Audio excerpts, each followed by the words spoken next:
know you may have heard the stories about the fine people here at M-Corp, so we wanted to take this time to dispel any of these completely unfounded rumors and allegations and reassure you that things here at M-Corp and the city of San Vansterdam have never been better. Things are going great here. We have absolutely nothing to hide from the citizens.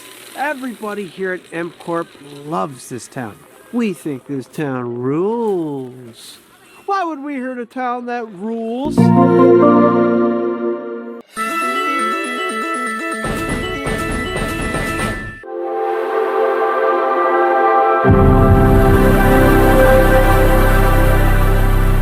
Hello there, and welcome to episode 99 of the video game podcast Between the Joysticks.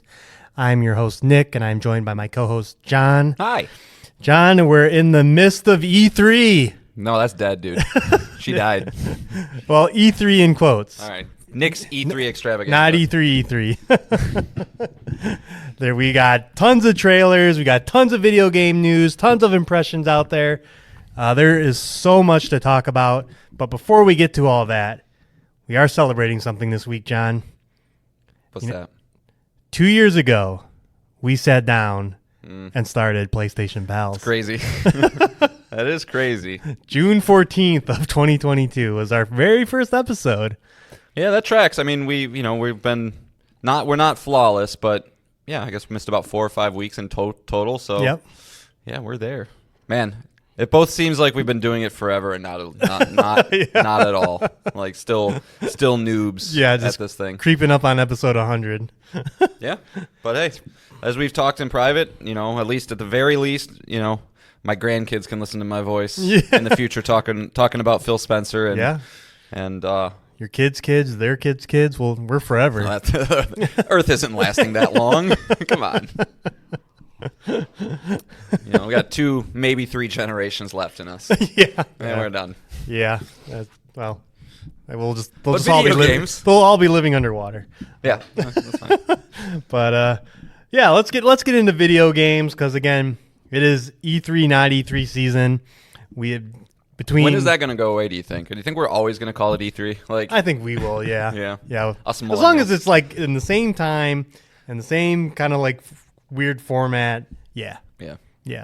So it'll be a way to age ourselves in about 10 years very easily.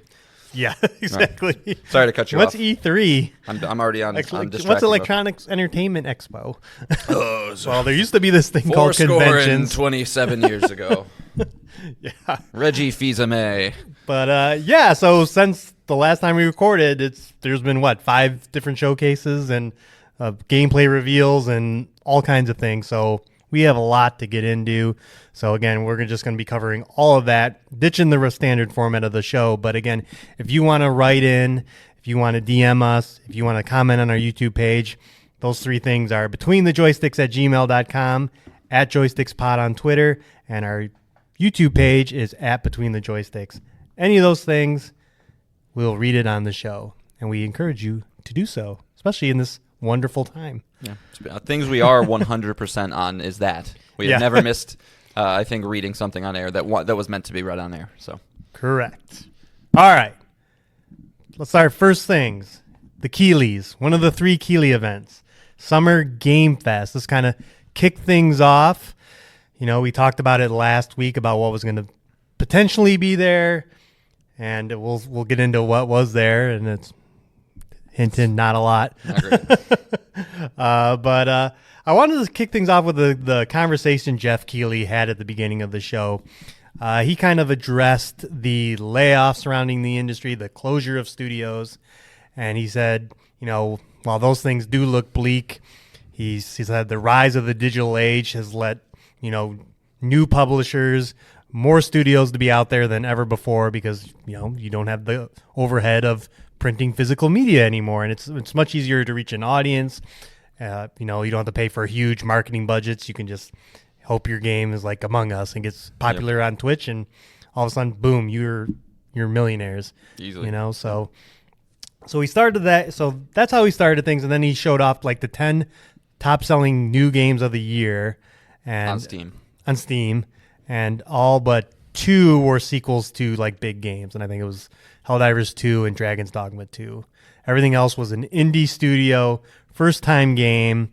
It was like Pal World, Manor Lords, Balatro, Buckshot Roulette. There were some weird ones in there. yeah, some weird ones. But that's the whole point, right? But I think he was kind of setting up the showcase, which we'll get into, was very independent focus. I don't know, John. Do you agree with Jeff Keighley's outlook on things right now? Yes and no. I was actually thinking about this a little bit when you brought it up, and as you do when you want to talk about something, you think about it. But I think it's incredibly valuable and awesome that more than ever, people are believing in themselves, believing in their teammates, believing that they can go and do something that they have a vision for, that they are creative enough to do, and you get studio spinoffs and things to create all these wonderful, wonderful projects. I do think, though, for every one of those developers that make that decision, whether through luck or not, might not end up making it, and it still is a crazy risky endeavor, because as I've said on the show a lot, there's simply too many games. So while I do love the idea of, hey, you work for EA, they're treating you like shit, your ideas are getting shot down, whatever, you want to go spin off and do your own thing, beautiful. That's the American dream, right? You can go out and make your own stuff. But at the same time, I would just also say there's nothing wrong with having just something in your back pocket that is consistent and all that. And I think anybody that works in the games industry is going to recognize that they're fortunate enough to do so, right? It's a very privileged type of spot to be in. I do think it's unfortunate. Anybody who's laid off, anybody who's leaving the industry for good, right? A lot of these developers are not going to stay in the industry. They're going to go out and, maybe go get a job at some random software company, or who knows. And that might make them sad, might make them happy. I don't know. But it is nice to see people out there buying these games that are being made by independent makers, taking risks on some of these new studios. And, just because it doesn't have the stamp of EA or Take-Two or Sony or Microsoft on it doesn't mean that it's not going to be a good product. So I appreciate when Jeff gets out there and says things like that, just to kind of put good vibes forward, things like that. Okay. Yeah, I agree. I like, it always seems doom and gloom, all these studios closing, but at the same time, all these studios are being spun up. There's so many, and there's so many games, but yeah, to John's point, is it too much? And it is hard to find a voice, especially even within these showcases. There's just so many games I'm just going to forget because they were part of, Xbox had 30 games. I don't remember how many were at the summer showcase or summer game fest, but it was a lot. Mm-hmm. With some publishers, we'll get into announcing 6 games at once. We'll get into the overall thoughts of the show. It seemed a little scattershot. Yeah, and I think, like I said, he was setting the tone for this showcase itself for being focused more on independent games. But he sandbagged the show with some tweets last week too. So So this is how I want to cover these events. We're not going to talk about each individual announcement. We will be here forever. It took us an hour to get through 14 state of play announcements. Mm-hmm. So what we're going to do is we're going to talk back and forth. We're each going to pick a highlight or a musing that we got from each showcase and just keep going until we run out of them. Let's start. John, Summer Game Fest. What do you got? What is the first thing you noticed or want to bring? Sure. So this one, it seems like kind of a cheap one just because it's what they closed the show with. But I was really impressed with the gameplay that got shown off from Phantom Blade Zero. It's a Souls-like coming later this year. But it's kind of a game that's been I don't know. I feel like we saw it a while ago, but really haven't gotten a deep dive into it. And so to see the grittiness that this game is going to be with obviously the crazy amounts of Japanese influence and all that good stuff. It's made by S Game, is the developer and the publisher. They're actually Chinese. I stand corrected. But I think this is one of those crazy amount of games that seem to be coming out of China right now. But this is one of the better looking ones that I've seen. This was actually at the PlayStation Showcase last year. Okay, it was one of the few highlights of that terrible show. Yeah, so to see this game come back, to see it look as good as it does, it looks extremely polished. I will have some thoughts on the amount of Souls-likes that seem to be coming out here shortly. But in terms of a lot of the ones that I've seen over the past week or so, this one definitely has me looking to see more and get some more information about it because, yeah, it's all about how those games feel. That's right. what it comes down to. And this one looked maybe a little bit quicker than your typical FromSoft game, but had a lot of those trappings. So pretty stoked to see more. Yeah, and we won't get into the games we've been playing, but as someone who enjoyed the hell out of Stellar Blade, also on my radar as a game to look forward to. But yeah, you started with the game that ended the show. I want to start with the game that started the show. And it's a Sony first-party game, and that's Lego Horizon Adventures. Are we doing boondoggles? Because I have boondoggle down. Okay. This is being co-developed by Guerrilla and Studio Gobo. And interesting enough, this is coming not only to PlayStation and PC, but Nintendo Switch. And I think that's the more interesting part of this. That's the biggest interest, for sure. This story is that PlayStation is publishing a game on Switch. Yeah. So we're getting into this. This is a weird year in general. We just saw 4 games that are Microsoft first party come to PlayStation, and now we got this. What do you take? What do you take from this? Obviously money. I mean, Switch install base. I think obviously Sony is incredibly protective of their IP, right? I mean, it's the reason they don't put any of this stuff on PC day and date. So. What you might look at this and be like, huh, that's crazy. Is it signaling something in the future? And it might be, but I think this Lego is just such a safe property to put anywhere and realize that it's not going to diminish your brands. It's not going to make people want to switch over to Nintendo to play Horizon stuff, right? It's just, hey, this is a kid's game. It's a kids-friendly platform. It makes sense. We'll both make money doing it. I do wonder, though, if this goes well, if Sony then goes, okay, maybe we'll throw Zero Dawn onto the Switch too. I mean, I don't know. I don't know if they, because they're getting so much money from the PC space right now. Like, it really is doing wonders for them financially. Mm-hmm. I'm sure they see all sorts of, opportunity there, but that probably gets their board members thinking and be like, okay, well, we're so dominant in the big boy gaming space right now, right? Being PlayStation and Microsoft. We're so dominant there, we don't have to worry about them. Switch is off in Switchland, right? Nintendo's always been by themselves. I don't know if they even viewed them as a competitor. So it's like maybe they're just going to kind of start going forward, shake some hands, and be like, look, we can make a ton of money. We're not going to lose anything between us, and we'll see what happens. But yeah, I can't think of another game outside of PC Astro? that went well. That is making the jump over. So yeah, it could be a start of something, but I don't know. I think Sony just feels invincible right now, man. I think they feel so good. And then secondly, just this is following the events of the first game, which is weird. That's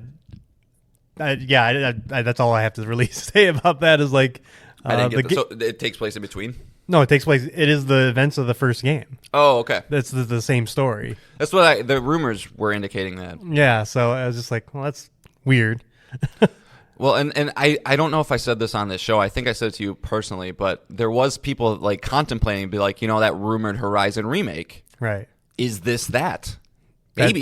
That's a good point. I don't know, because like ever since that thing was announced, that's a great point. I'm glad you brought that up. Maybe that doesn't exist at all, and this was right. it. Ever since that thing got brought up, people are like, that 2017 game, do we really need a remake and all that stuff? And like maybe just some sources and shit behind the scenes got their info a little mixed up, and this is it. Like, hey, there's a new game being made. It's telling the same story of the first one. You're like, oh, it's a remake. Right. No, it's Lego.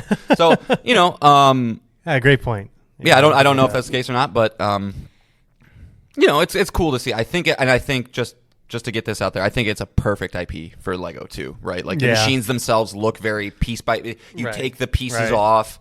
And if you are going to retell the first one, you can ratchet up the amount of collectibles, ratchet up just the amount of things that right, because you've played a Lego game. Yeah. Things like by the end of those games, you have 80 billion coins, right? And that's not a hyperbolic number. That's what you have, right? Yeah, it makes sense, and I wonder if this will lead to more Lego sets too, because you have the Tall Strider Lego set. Give me that. Yeah, I would building like a legit Thunderjaw. Yeah, so cool.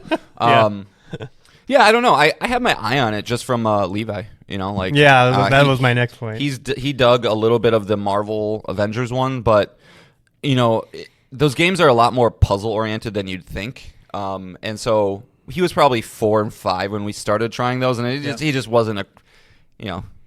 Kid, you don't have kids, but anybody who has kids knows that like the strides that they make from year to year is crazy. Like so, he is probably 8 times smarter now as a 7-year-old than he was as a 5-year-old, right? And so maybe it's time to try again. And yeah, I don't know, but pretty cool.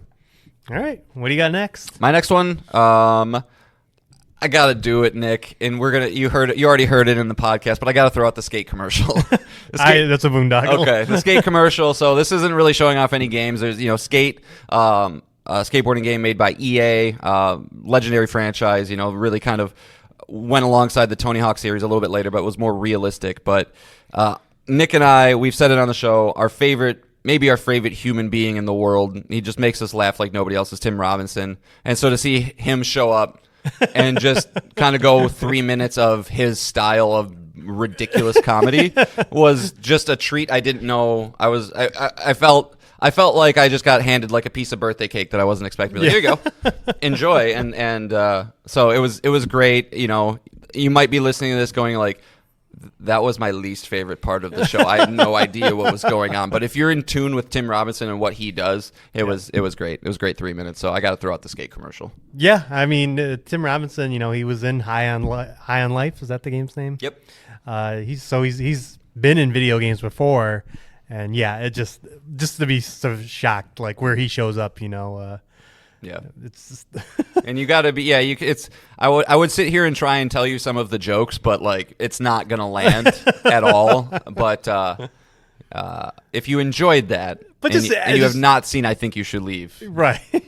Yeah, just think about any of your favorite celebrities or comedians, and then all of a sudden they're in a game.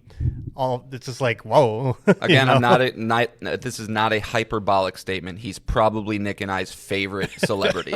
Like that's not hyperbolic. He's up there. Yeah. So yeah, that was awesome. Even though it's not kind of game related. Yeah, I mean, he said Jeff Keighley. It was like, oh my god,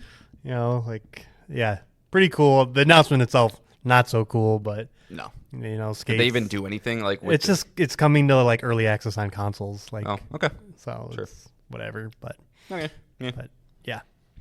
All right. The next thing I'm going to bring is, remember we were talking about that big 2K game. We were BioShock, right? Yeah. So happy for BioShock. Yeah. I can't wait to see this rumored BioShock. You mentioned that it might be in Antarctica. It's like, holy cow. Yeah, but if it's not BioShock, it's going to be Borderlands. Yeah, it's going to be Borderlands. They got a movie coming. But no, it is Sid Meier's Civilization 7. It got a CG trailer, no look at gameplay. They're going to show more this July of the game. But talk about, talk about disappointment. And yeah, ugh. I mean, those games, for the people who love them, they're addicting. It's the ultimate one more turn game I've heard. But it's like, I don't know. As a guy that's getting continuously bogged down by systems and things, like, right. What are you adding into these that you, like, I tried Civ 6, and it was so, I probably could have watched some videos and figured out a lot of the systems a little bit better, something like that, but like you could do everything. You could start as a nothing and then send a rocket to the moon. So like, do we really need to get more in depth with things? Do we need different leaders? Cleopatra and Gandhi aren't enough. I need somebody from the Sumerian Empire. There probably already is. And, and the answer to that question to all the people who love Civilization is like, yeah, fuck yeah. What are you talking about? So I get it, but I have not a lot to say about it because it's just simply not my wheelhouse. But more disappointed that BioShock. And it is launching on console too. Day and date, so that is something interesting. I wonder how that'll work, but yeah, I mean that's why I tried Civ 6. It was on PlayStation and it was fine, but yeah, definitely you want the mouse and keyboard if you can. All right, so I only got one more. Good. So do I. Okay, Monster Hunter Wilds. No, I don't have Monster Hunter Wilds. All right, Monster Hunter Wilds. I just we saw this game at the PlayStation Showcase, so.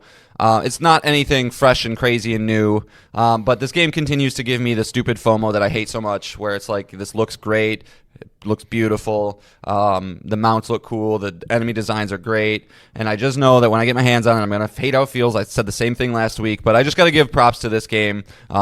Talking to a friend of the show, Nick, he's a big Monster Hunter fan. He thinks this looks absolutely fantastic. I've heard the same sentiment from a lot of different pundits and people I listen to, that this seems to be the exact evolution that people were hoping for after the runaway success that was Monster Hunter World, which is Capcom's most sold game of all time. For anybody who didn't know that, like, that's how big this franchise is. You know, and they got Monster Hunter Rise recently, but that was only on Switch and PC, so it was a little bit handicapped with like the graphical fidelity and things like that. But that was the one that did introduce the mount, so they kept that going forward, ramped up obviously the graphics to take advantage of the modern consoles, and I think you're going to have. I'm not going to say it's going to be the best-selling game of next year, but now that... Well, no. Grand Theft Auto 6 exists. Right. Oh, yeah, that one. I was going to say, being that like Call of Duty might not sell as much as it usually does now. Right. But, you know, that game's going to sell like bananas. But you're right. Yeah, I won't sniff Grand Theft Auto. But yeah, Monster Hunter Wilds looks cool. I probably will buy it when it's $20 and then go, I shouldn't have bought it for $20. Yeah. That's probably what'll happen. Yeah. Yeah, same here. Just, I wish I could be into it, but I'm just not. Yep. Teach us, Nick. Teach us. Not you, Nick. Other Nick. And then my last highlight was Alan Wake 2, the DLC, Night Springs, is available now. Sam Lake came on stage and just showed off a trailer for it. It's got all the characters, 2 characters from Alan Wake 2, and then Jesse from Control. So that was a little bit of like when I just. So for full transparency, I was not lucky enough to just watch these fucking conferences because I have a stupid child that plays so much baseball. It's great, but so I just tuned into a lot of these like just onesie twosies, and I was like, hey, it's Jesse. What's she doing there? So yeah. It's cool to see that. It's always been in the same universe, right? But to see it so intimately intertwined is cool. Yeah, I have not played it yet. I hope to get to it eventually here, but I actually. And this was going to bleed a little bit into the Xbox showcases. I kind of like these like shadow drops, basically, right? The DLC is available now. Starfield got a big update today. The Xbox showcase, same with Fallout 76. And I don't know, there's just like exciting reasons to get back into games like during the showcase. I don't know, that's just the cool thing I was sure was more of. Oh no, it's just perfect. It's a great one to do it with. It's one that I think. We all kind of were like, where's this DLC? They said it was going to be here. And then, you don't see anything, and you kind of think it's going to get pushed back. Maybe they'll... Because I think they have another DLC planned for the fall, don't they? Yeah, there's one so, more maybe DLC. That all got pushed. But, yeah, there it is. That might be a great game for me to start looking to try and play soon. That might be a good one to play. Yeah, they announced the physical edition is coming later this year. Yeah. So, it'll be a... Yeah, 100%. It's in our top 10 PS5 games, so it's highly recommended John plays it. But apparently, and I just saw this too, Vampire Survivors looks to be coming to PlayStation today. Hooray! Yeah, and you can get a platinum. Yep, sure can. All right, are we moving on? Well, we have a comment on Twitter about the showcase. Okay. And then I can tell you how the poll went for this showcase. And our poll or Keeley's poll? Our poll. Okay. I've seen Keeley's poll. So all right. So comment from pal of the show, Jesse, was hyped for Lego Horizon Adventures until I heard built around co-op. Hopefully it can be played single player. I'm sure it can. Most of those Lego games. Yeah, you'll be able to. It's just probably going to say not designed for it or something. Don't care for any of the multiplayer live service games. Definitely keen to get Alan Wake 2 physical. And Black Myth Wukong and Phantom Blade Zero both looked awesome. So yeah, he seems to be on the same page as us. Yeah, Jesse's my FromSoft buddy. Mark, you're my From Software buddy too. We're gonna work on Nick, boys. We're gonna get him. Yeah. All right. So what do you think? How do you think the poll ran? Not great. That is correct. So I'm gonna say A, B, C, D. Yep. Okay. 75% D. 20% C, 5% B, nothing A. Probably no B's, actually. No A's or B's. So, yeah, you're right. 74% D, and then pretty much 9%, the same rating for the rest, 9%. Okay. Somebody gave it an A? Yeah, someone gave it an A. Wow, brave person. Yeah. The sentiment from not just us and not this poll, but everyone watching. It was not a great showcase, but John, what did you think? Are you the A? No, I'm probably the D. Yeah, I mean, I hate being given grades like that because, Jeff, don't take it personally. That man works super hard to put that on for us, but like it didn't have it this year. It was a valiant attempt. You did what you could. You tried to set expectations. You didn't. It's not like he was out here hyping it up and saying like it's going to be the greatest show you've ever fucking seen. But I was like, again, I was at a baseball tournament, or I was doing something when this was going on. I can't remember what. But when I tuned into the very end of it and Phantom Blade Zero was happening, I'm like, oh, okay, cool, this looks great. And then the show ended. I was like, what happened? If that's what you're ending on, that's a bad sign. And I think I texted you immediately. I was just like, Yeah, it ended on Rebirth last year. Final Fantasy VII Rebirth. Yeah, so, and going back and forth between our onesies, twosies, or, our what we just did, it's like, so one game that looks cool, but, it might not be that great. Monster Hunter Wilds, not for me. And then a Lego game. Yeah, that's not great. That's a D. Yeah, it's weird because again, there was a big focus on independent publishers. Now we saw Blumhouse Games get on stage, announce 6 games. New publisher Outer Sloth from the Among Us people. They're going to publish games. We already know, Video Game Donkey has Big Mode that published Animal Well. It was just this giant focus on independent games and just not a lot of standouts.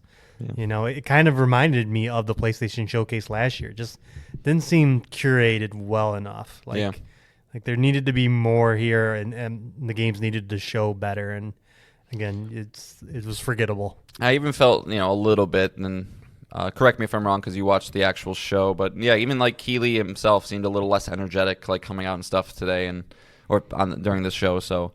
It's fine. You're allowed to have an off year, I mean, especially with the cadence of games, how it's shifted over the years, and you got to make do with what you got, and if that's what you got, it's what you got. But I'm sure he would have loved to have at least one or two of the things that showed up at Xbox. That's for sure.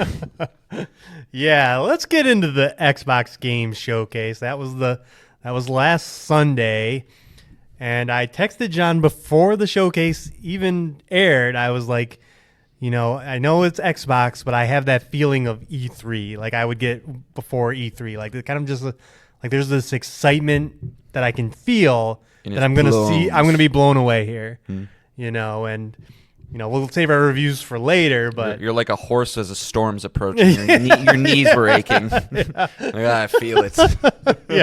yeah. Something was in my bones, and like I said, we'll save our reviews for the end. But holy fuck. Did Xbox bring it? And that's just not our sentiment, my sentiment. I don't know how John feels, but everyone just blown away by this showcase. So we're gonna go. We have a lot more things to touch on this one. Yeah. So, but I'll start on this one. You got more than I do. One thing I noticed, and this is from the Xbox Wire post about these games, is that it looks like Microsoft and Xbox is doing the smart thing. They're letting their teams kind of synergize with each other. We see that a lot with PlayStation. We see the Guerrilla Games engine, Decima, being integrated into other games and them helping. We see Bungie consulting on all their multiplayer projects. I mean, they straight up bought some teams like Valkyrie just to go around and help out. Right, support studios. Yeah. And it seems coming out of this showcase that is also happening here, and that's a good thing for Xbox because it looks like we have Eidos Montreal and Playground Games working on Fable. We have Undead Labs and Obsidian working on State of Decay 3. We have Crystal Dynamics and the Initiative working on Perfect Dark, and then the Coalition is working on every one of their Unreal Engine projects. So any of their games like State of Decay that are using Unreal Engine, the Coalition, who is the Gears team,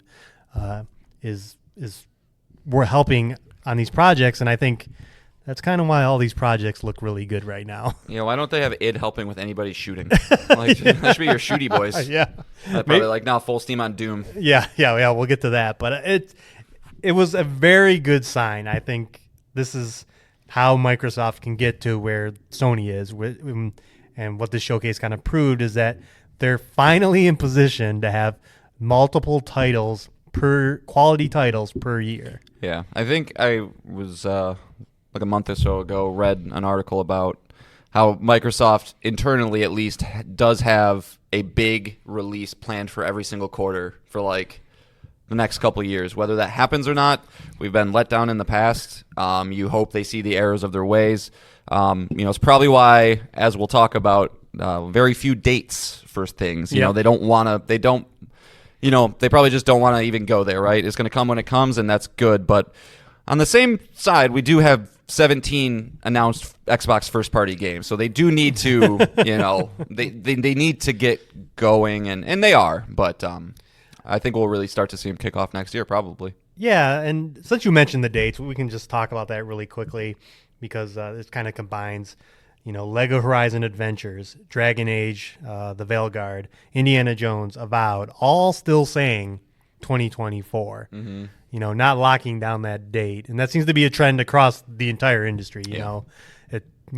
Release dates are fairly given out in advance anymore because it just becomes a PR nightmare to just, the game's delayed. Now the game can never be delayed because we never said when it was coming. Right. So that, and you're able to, let other teams go first, right? You see Assassin's Creed picks October 26th. Cool. Okay, we can do October 3rd. We were thinking October 24th, but I don't want to do that. Right. Yeah, it just gives studios a lot more flexibility. Yeah, maybe hopefully it leads to less crunch because you're not beholden to a hard date that you set 6 months ago, and then development timetable changes, and you're like, oh my God, we're never going to hit this, and stressing out about it. And specifically with Xbox, you see games like Redfall get released, and it's like, man, if we could have just cooked that for a little bit longer, maybe it would have been a thing. Yep. And so they cannot afford any more suboptimal, games that don't at least meet expectations. They feel like they always go a little short. So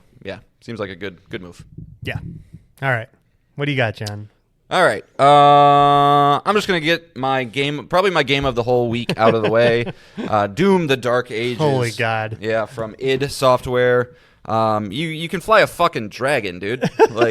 You're flying a dragon in this game. But no, this is the third game to come out of the rebooted Doom franchise. But we're going back in time. We're going back to the medieval eras. This is kind of like they start the trailer with before he was slaying demons, he slayed stuff for kings and queens and stuff, and I didn't know what to expect. I was like, okay, well, but guns didn't exist back then, so are we just going to be hitting people with? No, it doesn't matter. It's fucking no. Who cares? Who cares? He's still got an awesome medieval looking shotgun and a Captain America shield with a chainsaw around the edge of it, and it's exactly what you come to expect with these games. Just over the top ridiculousness, huge demons, ridiculous guns.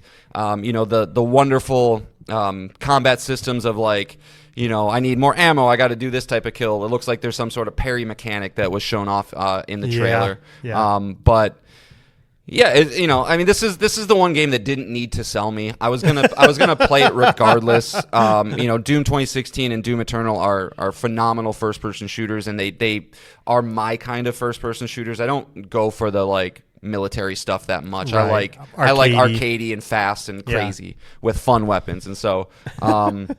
Putting it in a much different type of environment is a huge thing, I think, because it's really fun to go slay demons through hell, but the red aesthetic gets a little kind of samey after a while, and so to see kind of a lot more dark grays and browns and things is cool. And it didn't show it in the Xbox conference, but after watching the trailer afterwards, it did confirm this is coming to PlayStation. So at least I can play it there, and yeah, you get to fly a dragon, dude. You fly a dragon, and then you go up to some huge demon, and then he just laser beams into his fucking throat. So I'm all in. Yeah, this was the showcase opened with Call of Duty Black Ops, which was to be expected. No, you're fine. We were not going in order anyway. Okay. But this was the next game after that, and there were several moments in the show where I was like, "Oh fuck!" Yeah. And this was the big one, like you said. I think the chainsaw shield is just fucking awesome. Why haven't I seen that? I mean, I'm sure it exists. I'm sure it's something else. Him throwing it around and revving it up is just fucking awesome. That whole trailer was just just pure joy. Like that's how you show a fucking game off. Who beat the Doom guy in the battle royale? Was it Kratos? I don't remember. I'm gonna have to look this up because, like, yeah, good luck. Is that Doom guy with or without the chainsaw shield? Sub-Zero beat Doom guy. Sub-Zero. You guys fucked up. But yeah, oh, that's right, the power of friendship. Yep. You did it. I did it. Whoops. I fucked up. But yeah, just incredible. Just what a way to show off the game, and just a 2025 date on that. But yep. that we'll be saying that a lot. Yeah. All right, boy. It's like where to start. There's just so many. But another one of the oh fuck moments of this was Claire Obscure Expedition 33. I never get those words in the right order. And this was an out of nowhere game because it's coming from Sandfall Interactive. Sure. I don't know who that is. Sure. But you will recognize the voice talking throughout this trailer. You didn't recognize it? I mean, you're about to tell me. Because it is Clive Rossfield. Is it? Yeah, Ben Starr will be voicing this. And what this game is, this is the premise for it. Let me find it. Expedition 33 opens in the city of Lumiere, the last city of humanity, where everyone knows the age when they die. Once a year, the paintress wakes and paints a number on her monolith. The number represents an age, the age of everyone who will soon be erased. Year by year, this number ticks down, more people die, and old age is not so old anymore. Soon, the paintress will wake again and paint 33, condemning everyone of that age to a gentle death. But with 1 year left to live, the members of Expedition 33 embark on a quest to destroy the paintress. Sick premise. And this game looks awesome. And then they got to the combat, and it's like this. It looks like Persona. Like it looks like it's like super stylized. Yeah, it's turn-based. You're doing action prompts during the moves to do more damage, and it looked awesome. This is a game out of fucking nowhere, and one I recommend you watch the trailer for, get excited for, and just keep an eye on. This looks to be everything. It looks great.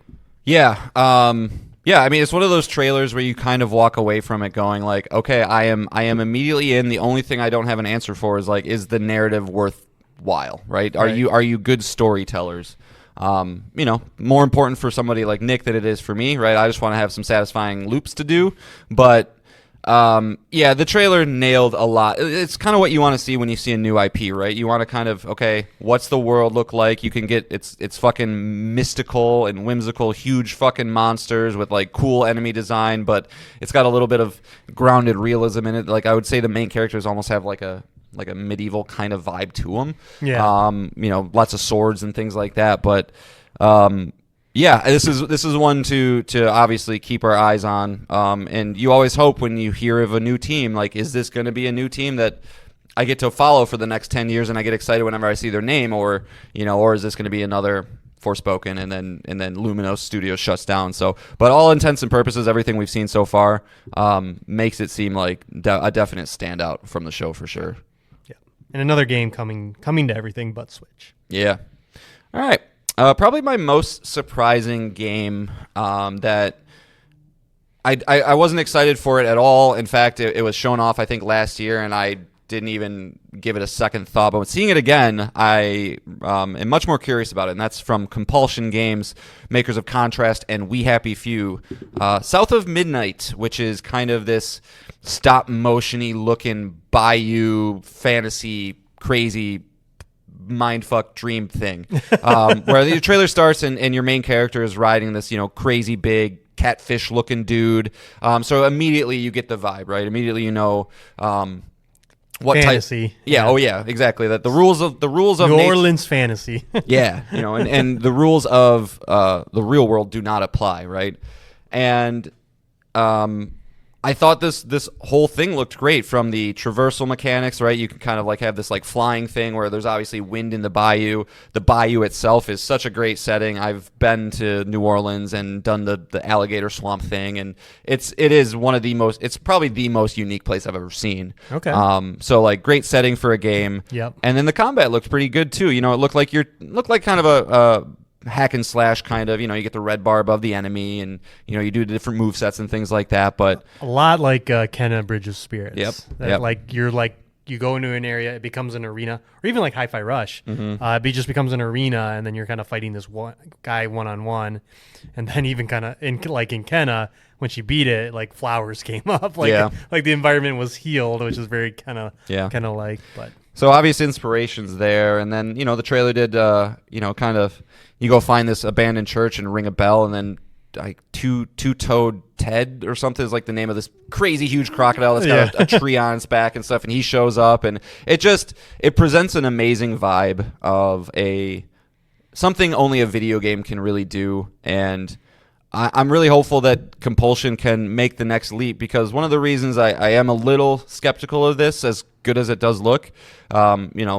Contrast had a 60 on OpenCritic, and We Happy Few had a 63. So like this isn't a team that has proven themselves yet, right? No. And so you're probably gonna get this from me a lot, maybe today. You should, if you've listened to this podcast for a while, you know how I am. But I believe in teams the same way I believe in directors for movies, and so you have to kind of prove yourself to me before I will give you the benefit of the doubt. But from what I've seen of this one, if the reviews look good, I'm playing it.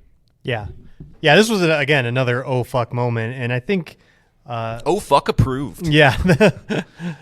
What I really liked, why this showcase hit so hard, was like you saw gameplay for almost everything. Yeah.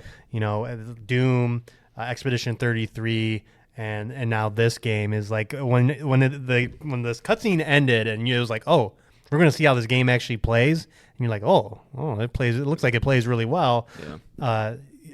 I was excited. This game is on my radar, and I believe it was announced at the last showcase. Yeah. Now, Compulsion is a first-party team for Xbox, and so I don't know if we've yet got confirmation about... So, like, again, I said Doom's coming to PlayStation. That one is its own thing, right? Yeah, but so... I don't know if they're going to do that forever. Phil Spencer did an interview with IGN, and he referred to... Doom as a legacy brand. Yeah, they say that as to why it's coming to PlayStation, because it's, the other games were on there. We'll see if that applies to like Elder Scrolls 6, but that was his reasoning why this is day and day. It's just like this is the situation they find themselves. Yeah, in they're now, gonna right? have to answer this question. Like, and so if the answer is no, it's not coming to PlayStation, you're just gonna be like, why the fuck not? Like, do you want money? Like, that's not. Again, gatekeeping a game should only be gatekept to entice people to buy your platform. If people aren't buying your platform, what's the point? So I don't know. Yeah, there was no mention of Project Latitude, as it's referred to internally, according to rumors, or any plans for any of their games, even the ones that have already launched, like Starfield, to go to PlayStation. But and just very briefly, I will get like, this makes me want an Xbox. This showcase did, and this was another one of those titles that I was like, I didn't sell my Xbox yet. You want it? No. Right. No. But this $75. This was one of them that I was like, oh god, $60, $50, $50. I'll take your Xbox and then go sell it. All right. Next up was another like oh fuck surprise moment, and it's a game because this game hasn't shown very well, but it was a great showing, and that is Metal Gear Solid Delta Snake Eater. You're allowed to take my Nick. I don't have as many as you. We got finally an extended look at this game. Definitely a lot of the opening moments. Another oh fuck moment was with hearing David Hayter's Snake again. Was that not confirmed, or was it? No. It was okay. I don't even know if they're re-recording voiceover for this. Sure. They might Probably not be. I wouldn't think so. Like, it's been like his voice is not going to be right as right, and that's a lot of work. So yeah. But just hearing it and just seeing the gameplay, seeing it come along, it looked a little framey at some points, but it looks really, really good, and a welcome surprise that a remake of one of most people consider it the best Metal Gear game. Not me, but it is one of the best ones. For a lot of it's the systems, the camouflage, the survival aspects of it that they cover in the trailer. But I bet if you polled every single person that's ever played a Metal Gear, or everybody who's played all 5, right, and said which is your favorite, I bet there would be a wider spread amongst those 5 games than almost any other franchise. Maybe like Resident Evil, maybe. Yeah. But like I know you like 1. I know my friend Will likes 2. I know Roy likes 3. I know some people love the story in 4, and then some people just like the open nature of 5. So it's interesting. Anyway, I there's no wrong answer, but no. But yeah. So yeah, again, just to be surprised to see that it's coming along and looking good. It looks like this game's not coming till next year. But great showing. I'm gonna call upon friend of the show, Will. Will, I want you to, if you have time, write in your thoughts on this trailer, because I know you texted me saying like I can't stop watching it. You are my Metal Gear dude, and I don't know much about this one specifically. I never played it, and what did you think of it? But I agree, Nick. Like I didn't have faith in this project. In fact, a coworker who drafted in the fantasy league, I was like, I don't know, man, that might be a bad call.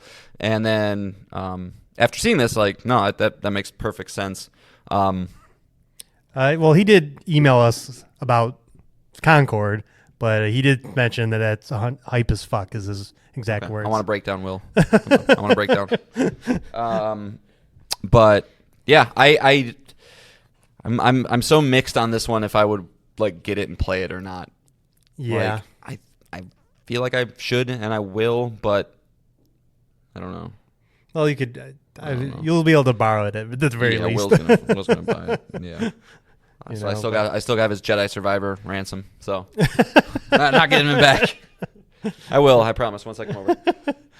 But again, another game that showed very well, and that's how you have a good showcase. But yeah, it's weird that Konami's treating that one really well, and then Silent Hill 2 not so much. It's weird. No. All right, my next one. I'm bringing this, and so I'm going to kind of probably deflect to you a little bit because you are a fan of the franchise. But from just a trailer standpoint, I thought Fable showed really, really well. Fantasy. This is from Playground Games, the guys who make the Forza series, right? Yep. Yeah. Forza Horizon. So, kind of a weird place for them to go, much like, the Guerrilla team going from Killzone to Horizon.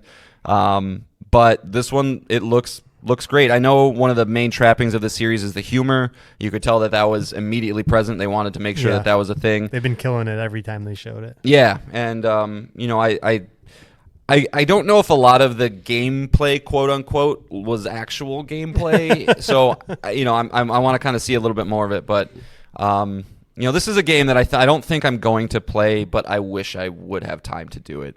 We'll see. Yeah, we'll see. But I do want to have my controversial statement of the day. I don't want to make choices in games, Nick, and I'm tired of games making me make choices. And I know it's a draw for a lot of people, and like, oh, cool, I can make my hero or whatever, my story. But like multiple points of this trailer, they're like, and you can decide what's going. And I was like, I don't want to. Just tell me what I need to do. But that's just me being old and curmudgeon-y. But yeah, what did you think of Fable? I know this is something that you actually have experience with. Yeah, I think they're doing a great job of, like you said, the gameplay's so light, it's really hard to comment on that. But they definitely know the vibe and the tone, and that British humor that was prevalent through the original trilogy. That they know that everything is there. Just will the game play and the systems be good enough? Yeah, and I think I would argue Playground is Microsoft's most talented team. It's hard to judge based on them doing a racing game for a while, but right. Those games are such high quality all the time. They do not miss. So I think this one's gonna be.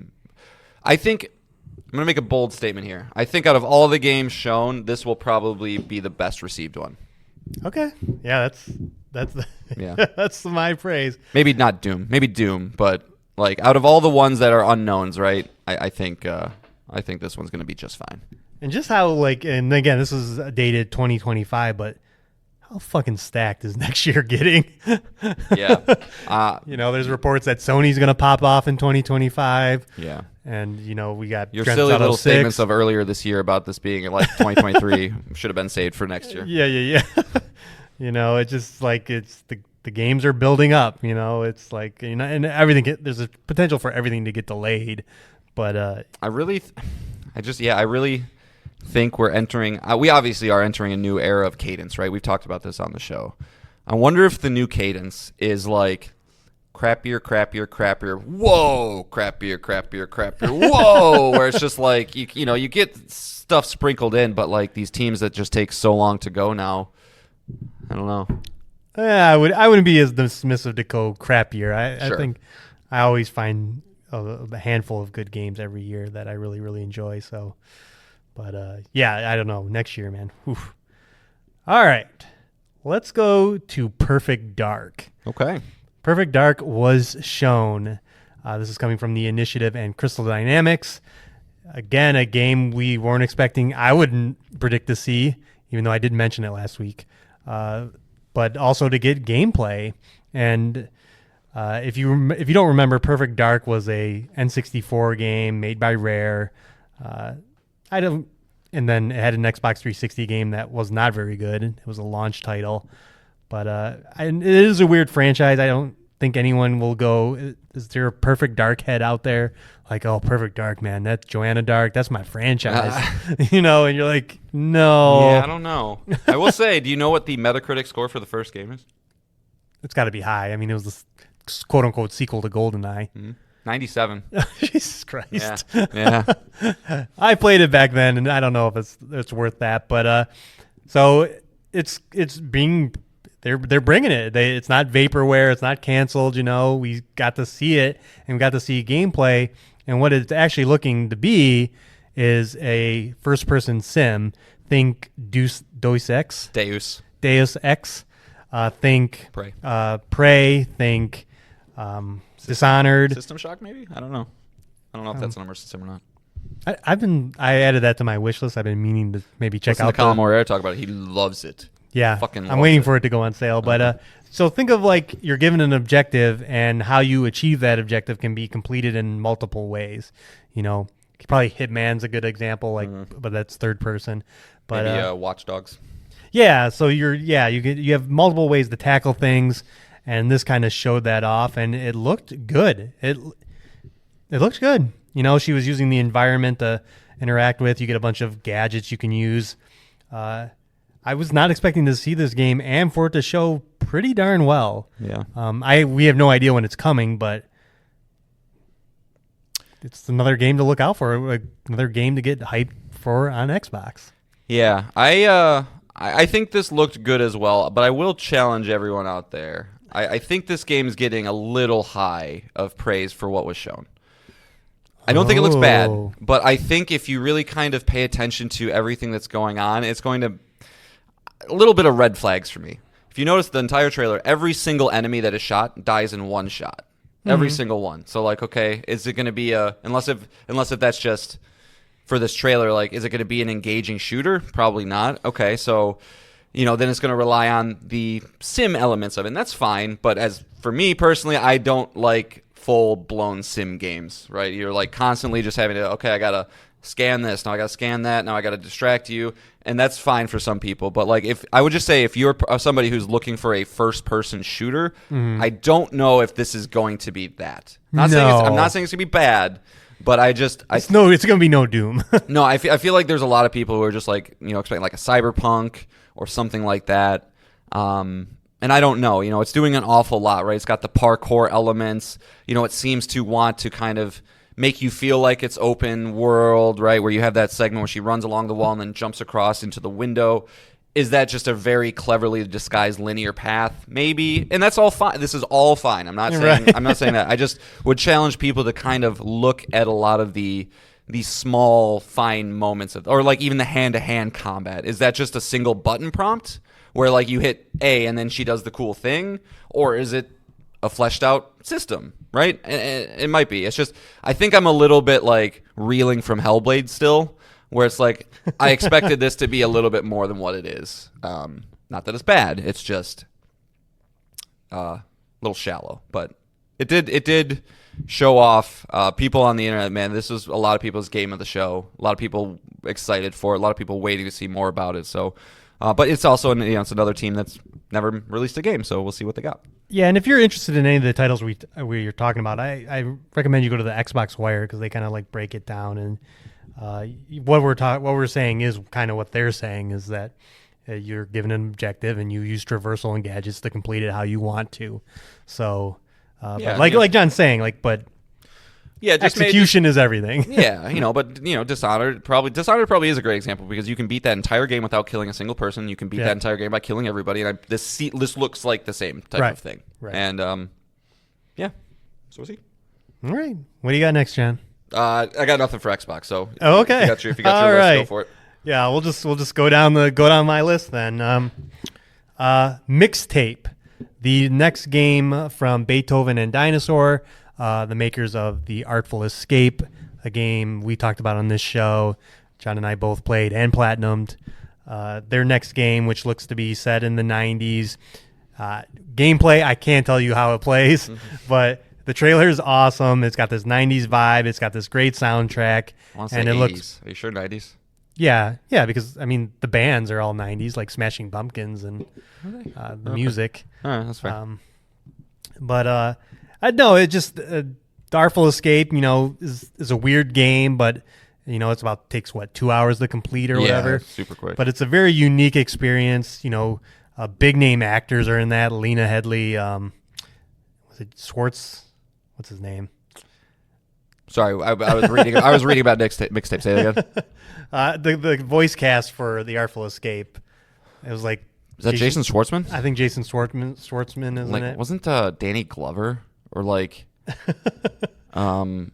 who plays Chubbs from Happy Gilmore? Oh, and Apollo Creed. Yeah, isn't it that guy? Yeah. He just What's died. his fucking name?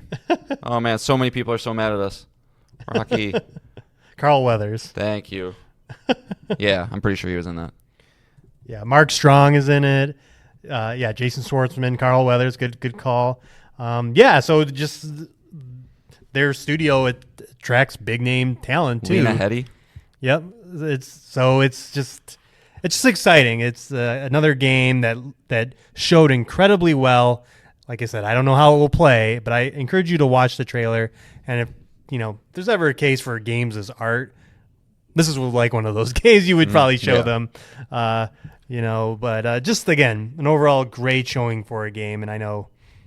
You were kind of down on it, John, when we talked earlier. Yeah, I mean, I'll be the reason I played The Artful Escape is because it was an easy platinum and it was on extra, right? That's the number one reason I probably played it. But I think this is going to be a game that, it's all about expectations, knowing what it is when you jump into it, what you're going to get out of it. I wouldn't expect in-depth gameplay, but if you like the vibe, you'll probably like it. And just to defend myself, but also kind of defend you, apparently there is a argument about. It seems like it takes place in the 90s, but it's about kids who are into 80s music. Oh, okay, weird. So it's probably just like both. That probably that late 80s, early 90s. Sure, doesn't have to be just one decade. Right. But that's a day one Game Pass game as well. So keep an eye on that one again next year. Oh yeah, I got to keep going here. Next point. Indiana Jones and Avowed were showed again. God, these games do not show well. Yeah. The Indiana Jones trailer specifically went on way too long. Again, we see Indy in a situation we saw earlier this year in which a bad guy is mocking him. He's captured, and then, in Indiana Jones fashion, gets out of it by going through a wacky scene. It dragged too long, and it just doesn't look good. There's if you take Indy away from it, it's you wouldn't be, I don't think people would be as into this one, but I gotta say, and I don't know if there's anything to this, but I got a lot of weird vibes from Faces over a lot of these trailers. Mm-hmm. I don't know if we're in this weird in between right now, but it feels like Faces got really good and then they kind of went backwards a little bit, and we're kind of in this weird space. I don't know if this is me just being kind of a PlayStation leaning guy and I'm just trying to find something to go, fuck you, Xbox. I don't know. But Yeah, I don't know. I got a lot of weird vibes from a lot of the faces. Okay. In a lot of the games for some reason. Yeah. Including this one. Yeah, and then the same with Avowed is like, it's hard to, is Avowed going to be good is a question, and I don't know. I just get weird vibes from it. It just, something is off, and they're showing more of the game. I think a lot of people got hands on. It's basically Skyrim at this point. It's got a third-person view. It has choices. It has, I don't think it's going to be as big as Star. It might be more in John's camp, more of a 30-hour game, not a 60 to 70-hour game. But I don't know. Just something feels off, and I don't know what it is. My gamer sense is tingling that I'm like, I don't know. Does that mean your butthole's tingling? But I do like Obsidian, and they do make good games. So we'll see. There's part of this that it does seem awesome, and then just I know exactly what you're saying. Fighting a little mushroom man, he looks so cool. But there's just like little clunky stuff. I love the color. I don't know. Yeah, it's the definition of a wait for reviews kind of game. Watching Right. it probably come out to be 92. It's amazing, but yeah. I don't know. I really have no further thoughts about Avowed other than the same exact thing that we'll see. All right. Next up is State of Decay 3. And while I'm not interested, I played the older game, the original State of Decay, and it was clunky, and it's basically a survival game with a story and objectives, but set in a zombie apocalypse. But it has kind of like base building mechanics, and like you got to worry about like hunger and stuff like that for not just you, but the people that you invite into your camp and stuff like that. And we haven't seen this game in a while, but the interesting thing about it is that they're going to Unreal Engine, and it looks like in the few tight gameplay sequences we saw is they're doing the Resident Evil camera, the close up, third person, God of War, think the Silent Hill trailer we saw at the State of Play, like that's that kind of camera. And it seems like they're going to be doing the closest comparison I can think of is Helldivers 2. Just kind of like a whole revamp of the game. Like that's the vibe I got from this trailer. Now, is that true? I don't know, but it is exciting that, like I mentioned earlier, that the Coalition is helping with this game. Obsidian is helping with this game. Obsidian, who made Grounded, is using that engine to help them with this. And I don't know, maybe it could be a good product. Maybe it's the Last of Us factions that we always wanted. Maybe. That would be a cruel twist of fate, wouldn't it?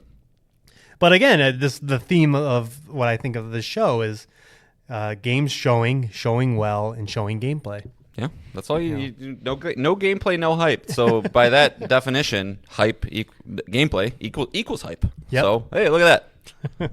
I don't know, John. Did you have any more thoughts on that trailer? No. Okay. No.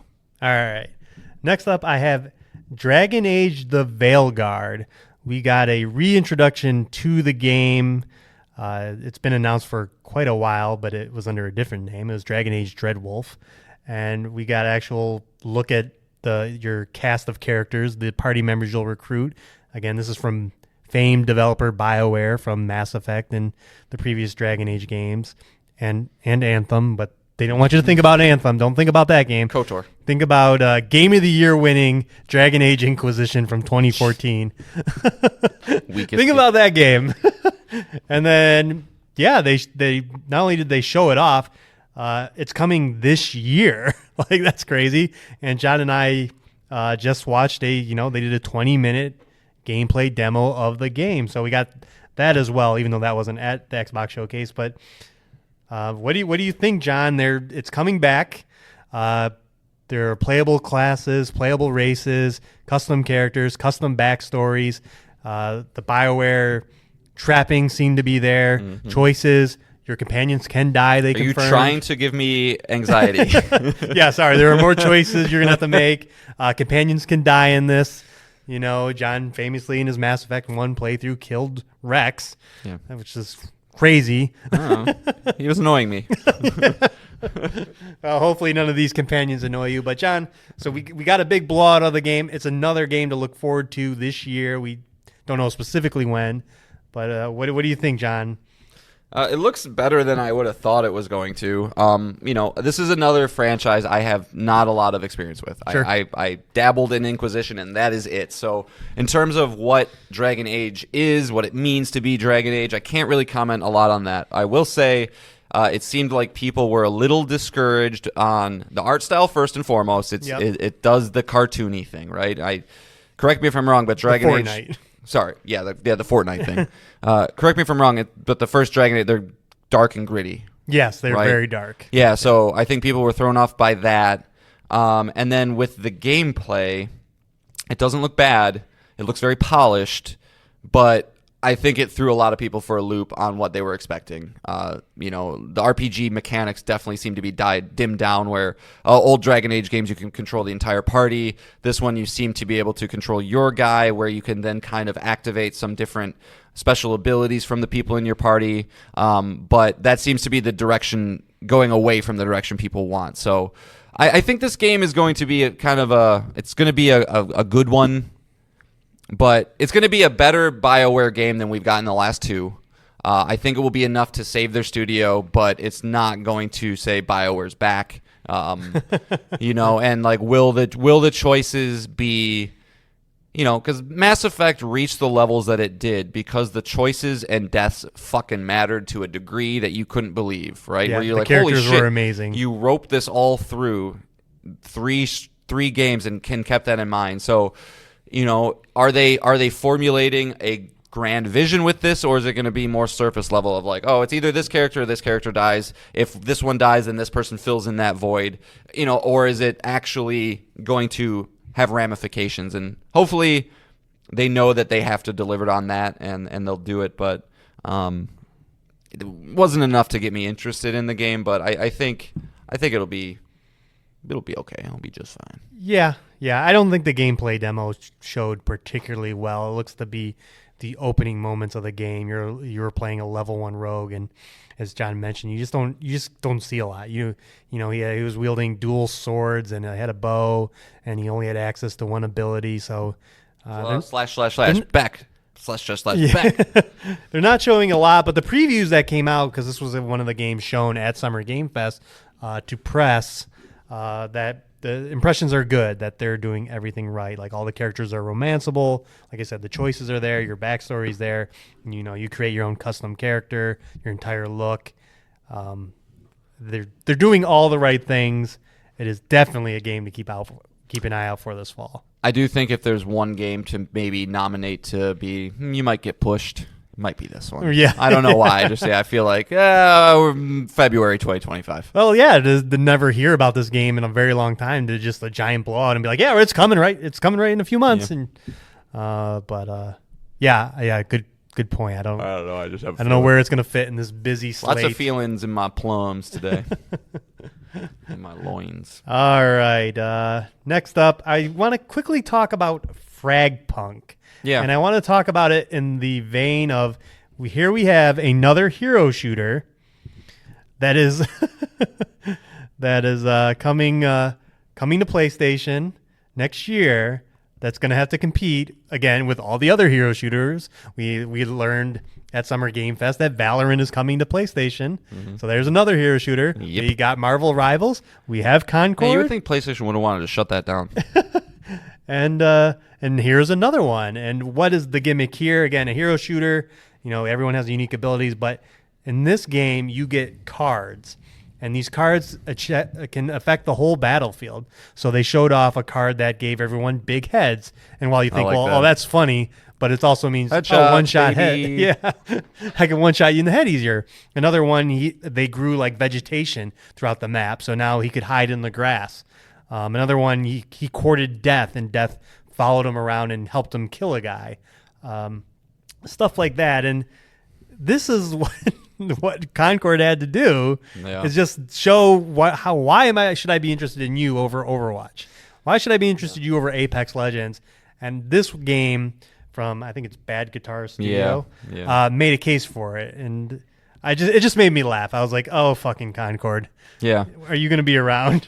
So no, so Concord, your new crazy unique idea was green painted man with knife and gun.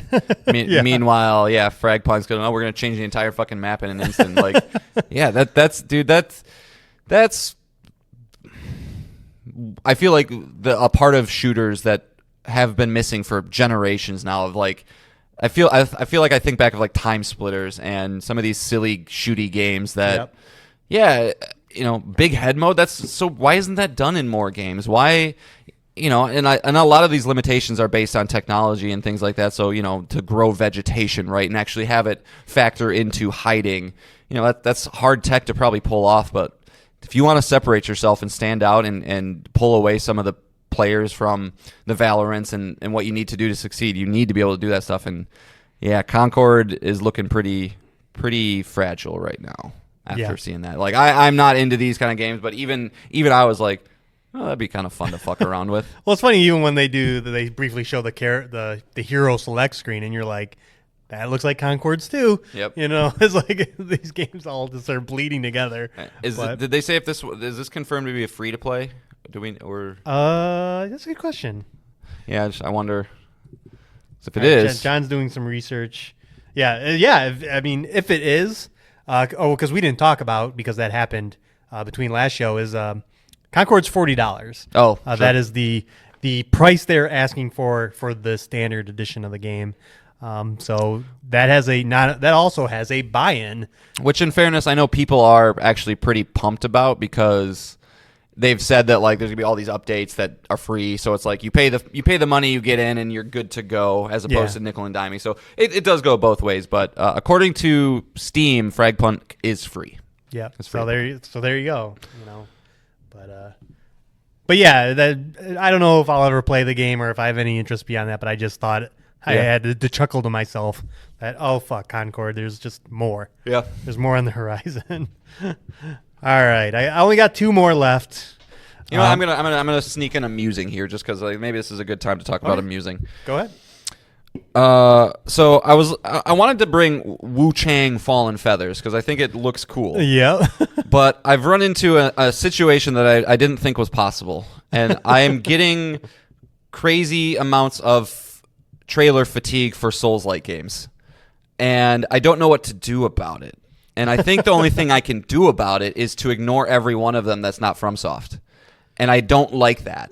So, Where Winds Meet, Ballad of Antara, Flintlock, The Siege of Dawn, which was shown at the Xbox thing, Wu Chang Fallen Feathers, Black Myth Wukong, last year we had Wolong, and all these things. It's like, I want to play these games. Right. But again, when it comes down to the feel of them, and I know FromSoft does that better than anybody else, and I don't have the time to play all of these anyway, it's like I can't help but lament the idea that I got to let these go. And that's all I have to say, really. It's just like, can we slow down with like the amount of, and it goes full circle into there's just too many games to play, man. It's like some of these just have to die for others to live, and it makes me sad. Yeah, I mean, you've been talking about playing Liza P, and it's like, when are you going to fit that in? Well, and I downloaded it when I was playing Hellblade because it was on Game Pass, and I was like, yeah, why am I even going to download it? I don't have time to play this. Like, I'm not going to be able to, like, I jumped into it for 5 minutes, and I was just like, yeah, this is great, but what's the point? Right. What's the point if I'm not going to beat it? So, yeah, exactly. Anyway. Yeah. Anyway, that's okay. I mean, it's okay because I have DLC for Elden Ring in like a week, so it's fine. Yeah, who would have thought, John likes to be fatigued about things, but who would have thought the Souls-like formula would be so fatiguing? Yeah, fuck. They're all the same. All right. Again, 2 more to go. I briefly wanted to talk about Life is Strange Double Exposure for a couple of reasons. One, I played Life is Strange True Colors last year by Deck 9 and enjoyed it. So I'm excited that they're doing another game, and I think True Colors came out in 2021, despite me playing it last year. Not only are they doing another game and it looks good, they're bringing back the protagonist from the very first Life is Strange game, Max, and that's exciting because I really, really liked the original Life is Strange. I thought it told a great story with a very hard choice you had to make at the very end, and Fuck that town. Yeah, exactly. And now they're gonna have to have a canon ending, right? Like if Max is here, there's gonna be a canon ending of some kind. Well, for sure. Also, what is the plot premise of this new game, Nick? So yeah, the premises of the multiverse, multiple worlds. She talks about in her world, her friend dies, and with her powers, because Life is Strange is all about people with powers, and they've been varied from game to game. Her Max's power is she could reverse time, and that played into the gameplay elements because you could make a choice and then rewind it and go see the other choice. But she somehow now has created multiple worlds, and in this other world, her friend is alive. So the premise of the game is, figuring out who killed her, but also saving her in this other world. So yeah, just looked great, and another good surprise. And that's, I should have wrote down the release date, but it's this October. There is a little bit of controversy around this game. Really? Because it has an Ultimate Edition in which you can play it, the opening chapter. These games are separated usually by 5 chapters. I think you can play it like 2 weeks early. Really? Yeah. So there's October 29th. Thank you. Mm-hmm. There's a little bit of a controversy there, but again, it is also $50. Yeah, it is $50 too for the whole thing. But another, we're going to talk about this next week, but just having this fall kind of build out with a bunch of games that I want to play is pretty sweet too. Yeah. And then finally, we got to talk about it. The final game of the show, Sarah Bond's One More Thing, that she brought up. She showed her face. Yeah, we can talk about that in a second here. I got nothing to say on that. That they ended it on a Gears of War game, but they're not doing Gears of War 6. They're not continuing the story that was in 4 and 5, which they have said they're not done with, but they're going to go before. We're going to go back to our bros, Dom and Marcus, and see the original Xbox chumps. yeah, the original Xbox chumps. We're going to see Emergence Day in Gears of War E-Day. And if you don't know the premise of Gears of War, it's a third-person shooter in which you fight the Locusts, who come out from under the ground. They're subterranean race that attacks the planet. I forget what their planet's called. Sarah. Yes, thank you. And it's going to cover the events of that, and they're going to try, and they say on the Xbox Wires, they're going to go back to like a darker, more horror themed story like the first game. So and it's just, there was something that they pitched, and they were like, yeah, let's do this, because it's an interesting time in the franchise. And I'm usually not sold on prequels. I'm not. I feel like we're in the prequel age now, man. Like between like Furiosa, like the Quiet Place movies. It's like, okay, people are getting tired of this, but what if we went backwards? Yeah, we like the Doomsday Day, the day the world changed. Yeah. But this is a huge announcement. Gears is a huge franchise. It's one of the pillars of the Xbox. If you're gonna, the Mount Rushmore of franchises for franchise. And so this was a cool announcement. We'll see more. It was just a CG trailer to kind of give us the vibe, and who knows when this game is coming. But that's how you drop it. There's something so interesting about the first day the world ended. Like, we all can't, when there's a car crash, right, we can't look away, and that's like the ultimate car crash. Like, oh, this is the moment everything got fucked. It's like watching The Last of Us. It's like I can't look away. Like, when you're watching the world burn. So it's going to be violent, it's going to look great, and I mean, if this came to PlayStation, I'd probably would heavily consider. Sure. We'll see how it looks when we see gameplay, but it's going to be Gears, so whatever. All right, so let's get on to the poll for this one, John. What do you think about this one? 50% A, no, 60% A,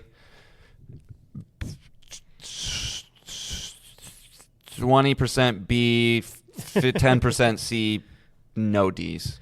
You're pretty accurate here. It's actually 70% A, okay, and 30% C. Oh, weird. with the other ratings not being used at all, which is kind of the vibe I'm getting. But let's listen to the pals of the show who commented on Twitter at JoysticksPod. Jesse, Xbox fans are eating good. Makes me a little bit jealous. Might be one step closer to purchasing an Xbox. Oh no! Again, John's Yeah, Xbox is available. I'll sell it to you.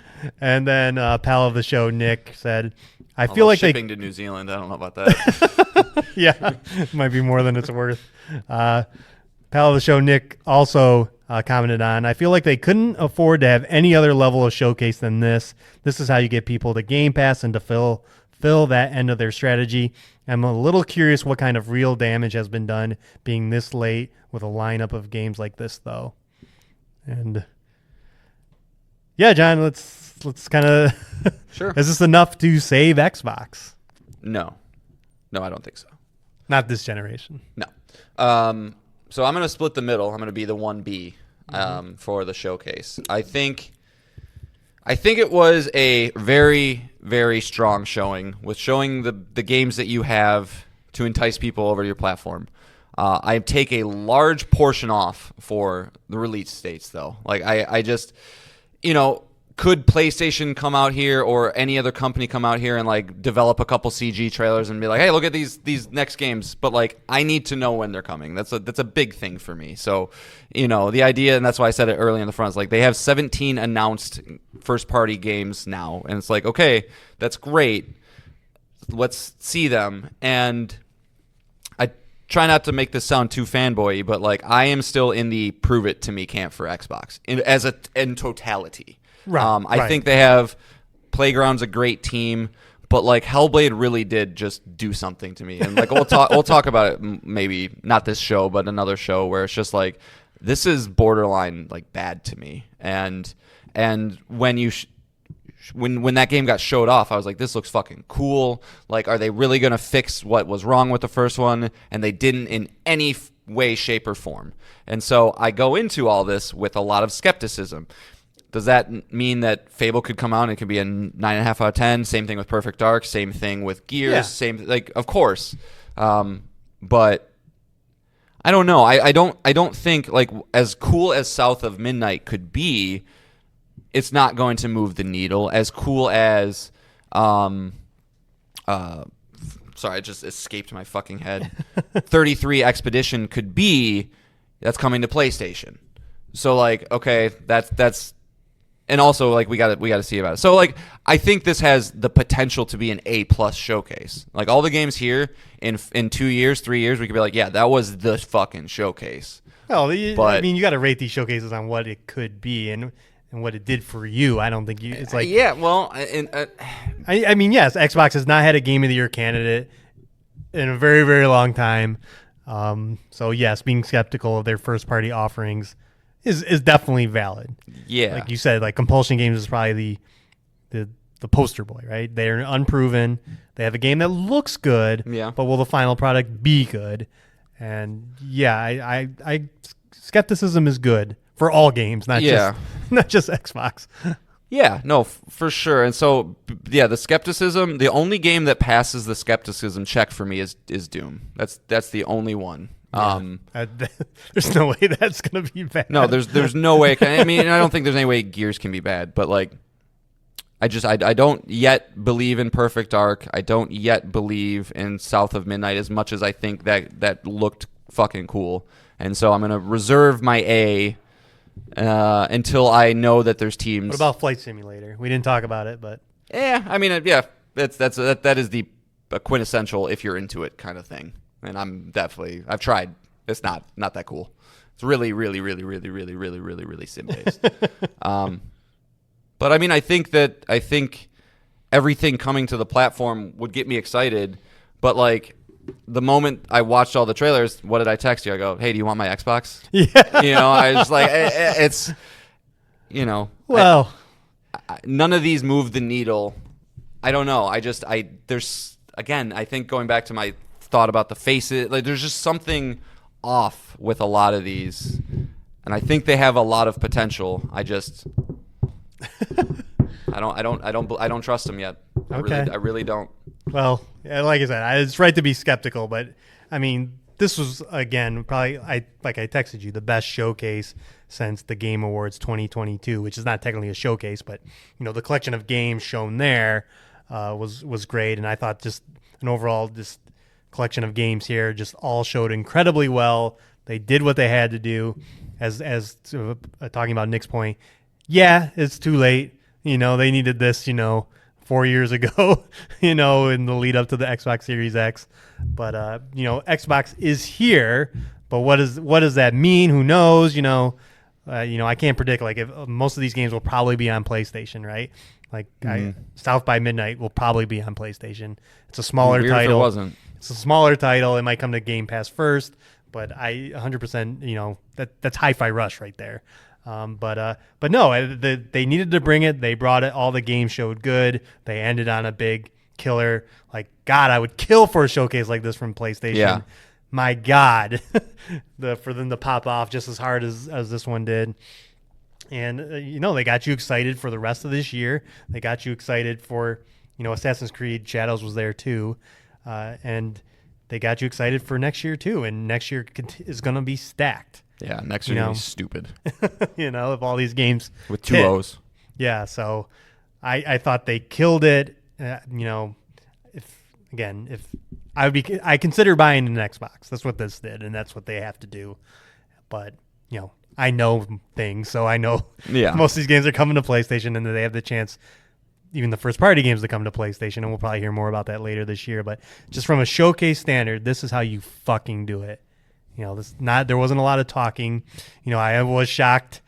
Phil, Matt Booty, and Sarah Bond are the trio that I guess what draws a lot of our ear. Well, they all showed their faces, but it was very brief. And we didn't even talk. They showed off a cinematic for World of Warcraft that looked good, for Diablo 4 that looked good, and the Microsoft Xbox brand is in a healthy spot. I don't know about that. I don't know if I'd go that far. The future's looking bright. We'll see if it leads to console sales. Like, again, to Nick's point, is it too late? Probably, but they're lining their cards up correctly. Yeah. So I was just blown away. I'm very happy. That felt like an E3 showcase. That felt like they were answering a Sony showcase. So it was very good. All right. Last but not least, we'll quickly touch on Ubisoft Forward. Their showcase was not very long, just under an hour. And they showed, the games that we expected, Assassin's Creed Shadows and Star Wars Outlaws, which we'll touch on. But it was also the Prince of Persia 35th anniversary. And so they quickly touched on the story. It's my content. 35th anniversary the other day, too. You're as old as Prince of Persia. So they kind of touched on the games that are out, the Rogue Prince of Persia and the Lost Crown, which came out in January. But they also teased that the Prince of Persia remake is still coming with a dumb. The teaser was horrible. Yeah. But it is coming in 2026. I don't know why they had to talk about it, but no, they should just. Yeah, I mean. If you know anything about anything, that game got rebooted, straight up. It was being worked on by Ubisoft Pune, which is in India, and a couple years ago, they just yanked it from them. Progress was horrible, gave it to Montreal, so they just rebooted that thing. So let it cook. But I don't know why you need to. Did you play the original? Sands in Time? We're talking about the first one for PS3. Yeah. Yes. I don't know if I beat it. Okay. I know I didn't play the Warrior Within. What was the third one? I don't remember. I only played and beat the first one. Yeah, it was definitely. I think it was a game that I would have benefited greatly by being just older. And I was probably like, God, I don't know when did that game come out? 2002, 2003. Yeah, definitely. So I was like, I probably just didn't have the patience. I was like, this is cool, but I don't want to mess with time as a mechanic. Yeah. So. But other than that, they started the show with Star Wars Outlaws. Again, I'm the Star Wars fan here, so it looks great. Everything. It's a game that probably doesn't need to be shown anymore, but they keep showing it. I will give you, as a video game, it looks incredibly impressive. Yeah, very attention to detail. Again, they showed off the ability to fly from the space station, get in a dogfight. and then fly to Tatooine and land on Tatooine. It just all just happens. There's some loading in there. There's jumping to hyperspace, and then it looked like there was a little bit of loading as they flew in on Tatooine, but it just looks great. The system of which you can curry favor with these various gangs. She kind of helped a fighter that was getting attacked by pirates, and she saw her reputation with the Pikes go up a notch. So we got a brief look at that, and just a brief look at the stealth mechanics, the fact that your little furry friend can help distract guys, attack guys. This is, I hate to say I'm going to buy a Ubisoft game day one, but I don't think I can resist this one. Yeah. I'm trying to think of, what would be the issues of this game, because I feel like open world bloat. For sure, but Ubisoft. If they do it well, at least you can mix it up with planets. Like if it is bloaty, right? But at least you can be like, you know what, I'm sick of this biome, this environment. Right. I can switch it up. I can go. Then at least you might be able to curb some of that. Sure. Because I think that was right. Avatar came out and people were like, this is great, but it's just so fucking samey with the open world bullshit that Ubisoft has. So if they can fix that, yeah, I think they could have a one of the best received Ubisoft games in a while, for sure. Oh yeah, I think Ubisoft's going to pop off. Their financial results for this year are going to be really good. But did you have any more to add on Outlaws? No, I didn't dissect it, I'm sure, as much as your little eyes did, but no, yeah. I think it looked much better than I thought it would. I didn't see a lot of what's the combat like? Like the moment to so is you it have shooty or is it? Yeah, you have a blaster and it had a standard fire, the stun ray, and then it also had a something that like electricity, like it affected robots and then they would electrocute things near them. But we saw a little bit in the original announcement gameplay trailer that you can pick up guns off the ground and use them as well. Okay, but yeah, they didn't really go too much into combat. Yeah, that's but right. That's August. Shit. It's a third-person shooter. Yeah, it's that and Astrobot are a week from each other. Yeah. So it's too bad they're not flip-flopped, because you could probably get through Astrobot in a week. No, it's fine. You're not gonna be able to flip. But it's very rare that I ever want to buy 2 games in a week. I haven't done that since the PlayStation 5 launch. So well, you could also you do what you want to do, but I'll buy Astrobot and you can just borrow it from me when you're done. We'll see how that goes. Yeah. But no, that's also this is massive, and that is Ubisoft, in my opinion, Ubisoft's best team. They made the division. And then and there were other updates here, as we talked about. Drive Club.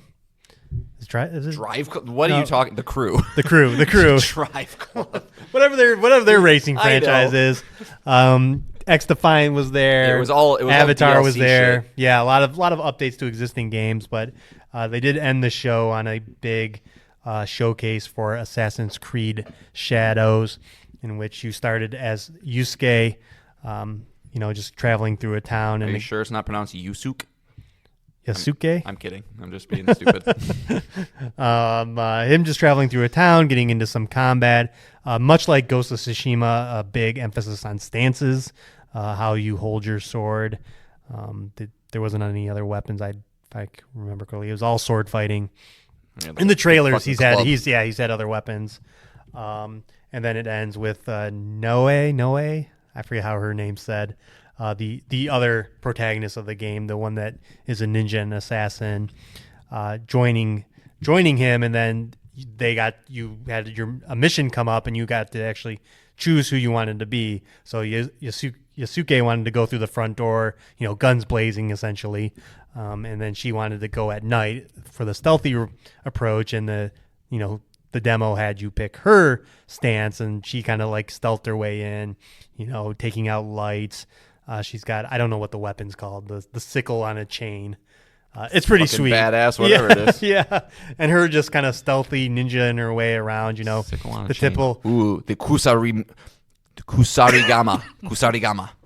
And just, doing the typical, stabbing a guy through the paper doors, that they have in Japan and stuff like that. And paper doors? What are you guys doing? Paper doors. And, it looked good. It looked really good. I know. It's so frustrating. Yeah. You're like, can I just not that I want any game to fail, but and to John's, I know John is, again, his outlook on gaming is getting bleaker as his time is becoming less My and children less. get older. And even myself, who has a lot of time to play games, it's overwhelming to keep like back to back. Imagine finishing Star Wars Outlaws, an open world giant game, and then just going to Assassin's Creed Shadows, which is going to be the exact same thing. Yep. It's a lot. It drains on you. Yeah, it gets old, man. I get fatigued. Well, obviously I get fatigued with everything. Yeah, I mean, like I was saying with Stellar Blaze, like, all right, I'm ready to move on. Like, and that's the hour 25, 30. So you got to really capture me to get me to want to keep pushing. Right. So I think that's probably the only negative thing was just, is it going to be as bloated as Valhalla was, the previous Assassin's Creed title? But yes. Yes is the answer to that. So this is November 15th, and this fall's looking really good. If Dragon Age is this fall, and this and Star Wars Outlaws, that's 3 pretty big titles on my radar. So. And Astrobot. Yeah, and Astrobot as well, and Life is Strange double exposure. So I got 5 games right there. Yeah. And there's still potential for more, but I didn't ask for any feedback on this showcase because it's your meat and potatoes. I'm just gonna evaluate it based on those 2 games. It's almost like a high B. It's like those 2 games they showed off really well. I haven't seen a negative thing said about either from the people who are anticipating them, and you're a lucky boy, Nick. Can you guys do what you did with Star Wars Outlaws with Lord of the Rings, please? That's so much to ask. We don't need more Star Wars things. Well, yeah, we do. Yeah, whatever. But it was just a solid showcase. Like I said, Ubisoft probably just felt they had to do it because, again, they're gonna this fall have 2 of the biggest AAA games out there. I'm sorry, quadruple A. They're the ones that coined that term. What else? What are their? So after those go from Ubisoft, what are they going to be focusing on? Far Cry 7, maybe. Yeah, I mean it would be Return to just in their other Splinter Cell. Yeah, Division maybe. Yeah. Okay. So. Okay. They got stuff, but they got DLC plans for both those games, so those games will probably be around for a while. So, yeah, for sure. You feel good, Nick? I do. I fucking do, man. You feel good? Like I said, and we're not done. I mean, there's going to be embargoes coming up for more games that were played at this Summer Game Fest by the news outlets. Nintendo is still going to pop off at some point this month. Nobody cares about any of that. Shadow of the Erdtree comes out in 10 days. Yeah, right? Yeah. Nobody cares about that. Shadow of the Erdtree. So, video games are awesome, and like I said, they somehow make that the title of this episode. Video games are awesome. This is amazing. It's just this avenue, this pop culture avenue that I'm obsessed with, just continues to hold my attention, and I just don't see myself ever leaving it because it's like, I like games all this fall. I like all the games announced for next year. Like, am I ever going to take a break from this? Nope. All right, Sony, now you go. I know you just went, but go again. Show us more stuff. Yeah. That's the stuff I want. It's just, we'll get into it, maybe a full topic, but yeah, it's just like Sony first party, Super Giant, FromSoft. That's me now. Those are the things that I'm gonna get and give it to me now. It's super cool to see games like South of Midnight and 33 Expedition 33. I hate that name. I don't like that name. Also, what is the Claire Obscura thing? Like, what does that have to do with anything? I don't know. Weird. I don't know. It's just hard. It's hard. It's so hard. Too many games to play. Well, John, at some point your life will free up. It's true. And you'll gonna have the your kids will want nothing to do. Yeah, your kids will want nothing to do with you. You'll get all of your nights back. It was two moments this weekend. Levi, a kid from down the street, came over. Like, is Levi there? And he just ran outside. I was like, yes, yes. And then Kyla's like, where is he? I have to go watch him. It's like, oh my god. But it's again a really good overall E3, I'd say. Did you hear the big news today though? What? Joey Chestnut can't compete in the hot dog eating contest. Well, who cares? He sponsored a Impossible meat company, so they won't let him go in. Isn't that dumb? Yeah, that is pretty dumb. Should make a hot dog eating contest video game. But I don't know. Do you have any more musings? I mean, like I said, E3's still going, but this was the pop off. No, I think we covered everything big. I mean, my only thought, is like, does PlayStation have some sort of fall plans? They've always had that first week of September showcase, right? State of play. Do they hopefully keep doing that and show off the PS5 Pro, or do we just get another State of Play later? Where it's like Sony's done giving us big things. It's just like you're gonna get little piecemeals here and there. I don't know, but no, it's as poo-pooey as I probably seem this a whole episode. Xbox did do a great job. I need proof there. And Keighley, pick it up a bit. I know you can't control a lot of things, but right. It's tough because video game people are so, what have you done for me lately? And I know you'll be back and show up, at the Game Awards and stuff like that. But despite your sandbagging, I still felt disappointed. Yeah, that's everyone's sentiment. So, So, do we want to do video game character battle royale? We are running long. I'm feeling no right now. Okay. I'm feeling no. I know it'd be nice. Next episode's 100. We could, knock it all out. But yeah, we also want to make sure that we respect the 8-month-long process that we've led up to this point. So let's do it the right way. Sure, I agree with you. All right, so. So yeah, that's kind of it. What do we got for teases, John? How are we going to spend episode 100?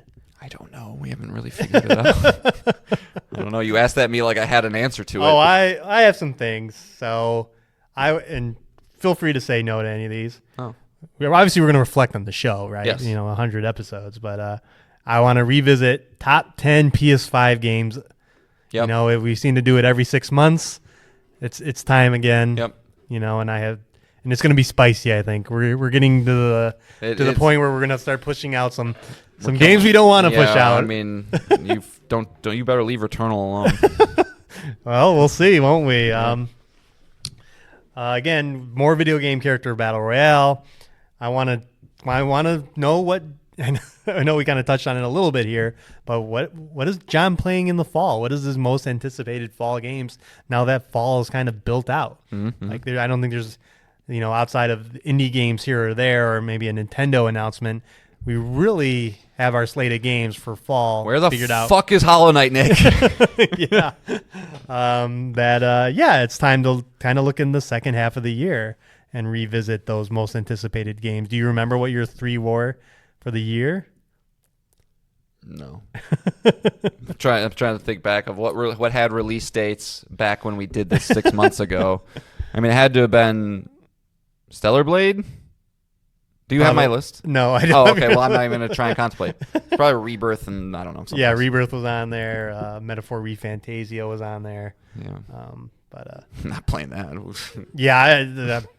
probably not playing that either. I'm JRPG burnt out.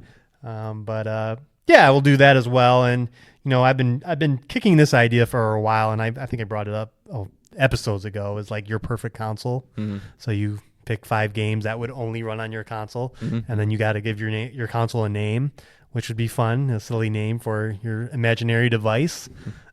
Spopel. But what 5 games that can only be run on this thing would you pick to install on there? That's it's your desert island machine. Yeah, your desert. Yep, exactly. And I think that would just be fun. Sure. And yeah, I think that's some good meat. Yeah. Maybe we'll get back into the games we're playing. Maybe I'll dox you. I don't know. What? Maybe I'll just give your personal information out. Oh, okay. We'll Sweet. see. Who knows? Make sure you have a pen, John has tried. and paper ready. John has tried very many times on this show. That is true. That was really. I mean, I think I had one screw up maybe in the past 50 episodes, but that was really like an episode 1 through 20 problem. I feel like. Yeah, where I had to bleep things out. Just get death stares across the table. But yeah, we might get into the games we've been playing. I started Dragon's Dogma. John gave me Stellar Blade, which I have since played and completed. Mm-hmm. We can talk about that. You teased that you played Hellblade. I did. Senua's Saga. I did. I played a couple things. Yeah, so we might get back into the traditional format of things, and there'll probably be news as well. Yeah. Yeah, I don't. Yeah, there'll It's be stuff for sure. Stuff. So we got a lot of stuff to talk about next week on episode 100. Whoa. But John, we leave them on a song. What song are we gonna do? I want to make sure everybody leaves happy. Make sure everybody leaves jazzed and hyped. So, in accordance with getting a new Gears trailer, I thought, what better song than "Mad World" by Gary Jules? It's a bop, as the kids say. Yeah, you just want to dance to it. It's Yep. a song that you want to dance to. Yep. Yeah. Just let your hair back. Go hit the open road and listen to Mad World. Yeah. The infamous song that played on one of the many would consider greatest TV advertisements trailers that ever existed for a video game, and also played in the background of the announcement of Gears of War E-Day. So it's now a song synonymous with Gears of War. So enjoy the song. Again, thank you for listening. If you haven't reviewed our show, please do so. And if you have any thoughts on episode 100, we'll for sure read it on the show. So please email in at betweenthejoysticks@gmail.com. But other than that, Yeah. thanks for listening. E3 hype. I hope you're hyped. Mad I'm World hyped. hype. Yeah. What? Mad World hype. Yeah, Mad World hype. Yeah. Get hyped for this song. And yeah, we will be back next week with episode 100. See you then. Bye. Bye-bye. When people run in circles, it's a very, very mad world. Mad world. Children waiting for the day they feel good. Happy birthday, happy birthday. And to feel the way that every child should sit and listen, sit and listen. Went to school and I was very nervous. No one knew me, no one knew me. Hello teacher, tell me what's my lesson. Look right through me, look right through me. And I find it kind of funny, I find it kind of sad. The dreams in which I'm dying are the best I've ever had. I find it hard to tell you, I find it hard to take. When people run in circles, it's a very